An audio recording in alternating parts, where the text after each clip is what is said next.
Hey guys, so what are we doing today? I'm in a bit of a sticky situation here. I'm at Sears right now. Yes, Sears. Finished my shopping. Was in Sears for maybe 45 minutes to an hour. Finished my shopping. Ready to go home. Walked into my car and try to turn it on, and guess what? Nothing at all. But all the lights work. I mean, everything on the lights on the dash work. The radio works, the blow motor works, everything works. But I'm trying to turn this car on, and it's not cranking over. And I've tried it 15 times. Back and forth. I tried it 15 times and it won't crank over. So basically what I did was I went out and I checked my headlights. I was thinking the battery. I don't know why I'm thinking the battery, but I've only been out of the car for like an hour and a half. Well, I'd say about an hour. And I didn't leave the lights on because it's 4 o'clock in the afternoon. I didn't leave the lights on at all. I didn't leave anything on. I'm pretty sure it's not the battery. In fact, I know it's not the battery at this point. But let me just give you some backstory on this.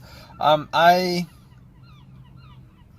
had this situation a couple of times during the last 6 months where I couldn't get the car to start, but I played around the terminals to the battery. I kind of wiggled it a little bit, got to start. I actually did that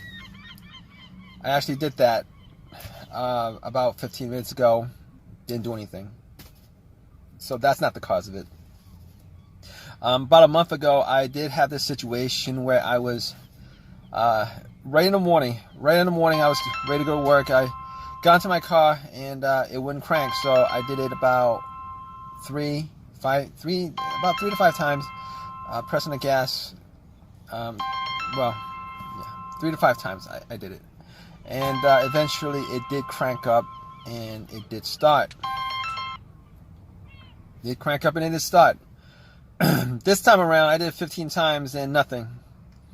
All right, nothing happened. So I was able to get somebody to help me out with a jump. This car right next to me, nice guy, parked right next to me and put some cables on it.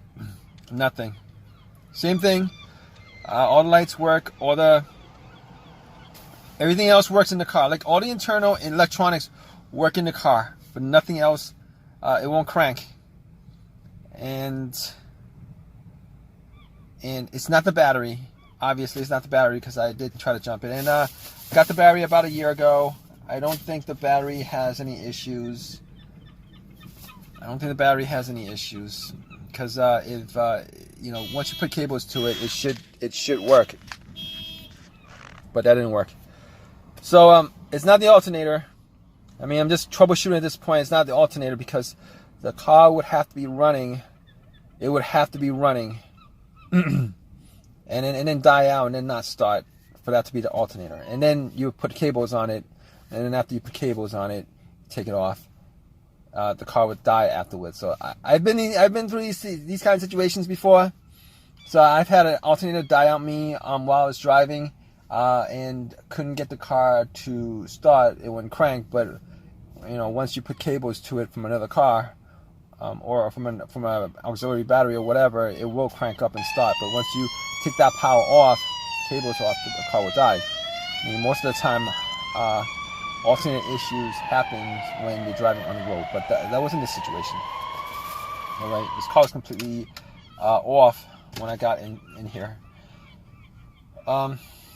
So basically, what I'm left with is either some kind of electronic issue or maybe the starter that's causing it not to work. So, but I mean, it could be a fuse. Could be a fuse. It could be the relay, but I don't think it's the relay. Reason why I don't think it's the relay is the reason why I don't think is the relay is because I do hear a click.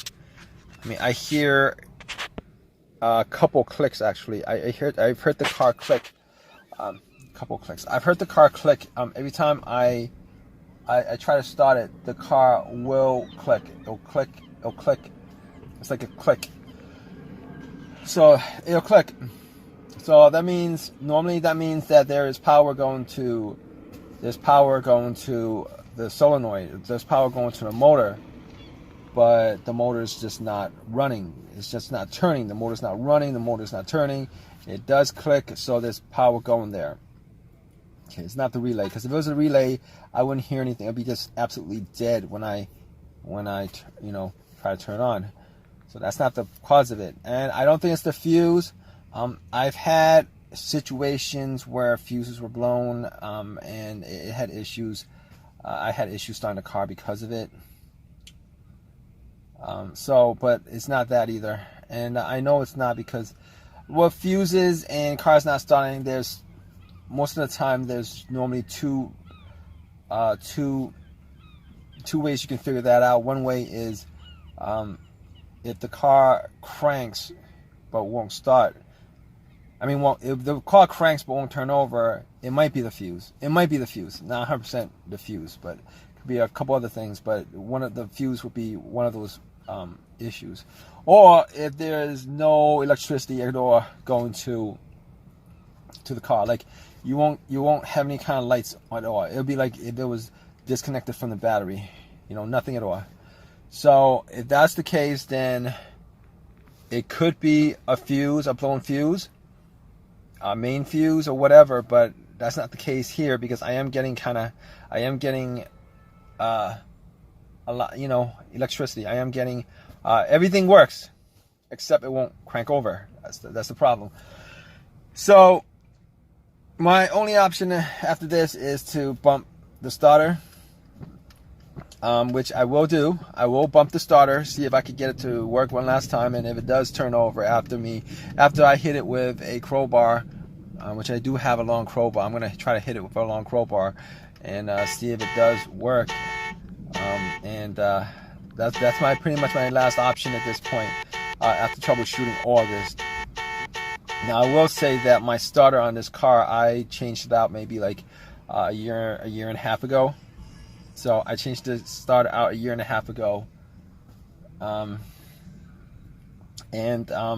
am right now really disappointed that I didn't get an OEM starter. I bought a rebuild starter with a warranty on it. I don't know how long that warranty is, maybe like 1 year, lifetime. I don't know. I think it's a 1 year warranty or whatever it is. But if you guys know anything about rebuild starters, they're not 100% the most reliable things you could buy as far as the starters are concerned. Reason being is that when they rebuild these starters, they only rebuild the part that's broken. Every other part works. Every other part works. I mean, no, not every other part. What am I talking about? Every other thing on the starter has the same mileage as when it was taken out of the car. So let's just say if the car had 150,000 miles on it, they'll replace the part in the starter that broke, but they won't replace everything, the whole entire thing. Because then I think at that point it would be like brand new if they replaced everything. They won't even replace all the major parts. Unfortunately, what they'll replace is one single part of the starter that's broken, and everything else they'll clean up. I don't know. It's an amazing process. I haven't looked into it, but the fact that they could get a starter you hand into them, like looking like a piece of rusted junk, and then cleaning it up to the point where it looks like it's brand new. But regardless, they don't change out all the parts in there. So, and that's the case probably here. But I'm gonna try to bump it. I'll keep you guys updated. All right, guys. So I was able to get it to crank up one time, yesterday. I was able to get the car to crank up after I bumped it a couple of times and try to start a couple of times. On the fifth try, it did crank up, and I was able to get it home. But once I turned off the car and tried to turn it on again, it wouldn't start. I would have the same symptoms after that. Though it was the starter, definitely the starter that was causing the issues. It's definitely the starter that was causing the issues on it, and so I did